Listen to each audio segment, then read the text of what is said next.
নূহ আলাইহিস সালাম 950 বছর দাওয়াত দেওয়ার পর মাত্র 40 থেকে 80 জন বান্দা ঈমান এনেছিল, হিদায়াত প্রাপ্ত হয়েছিল।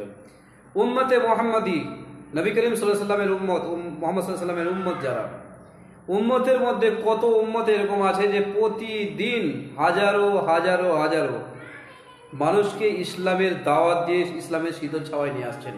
সেই কথা বলছেন আল্লামা দিলওয়ার হোসেন সাঈদী সাহেব। শুনেন, নূহ আলাইহিস সালাম আল্লাহর পয়গম্বর কত বছর বেঁচে ছিলেন?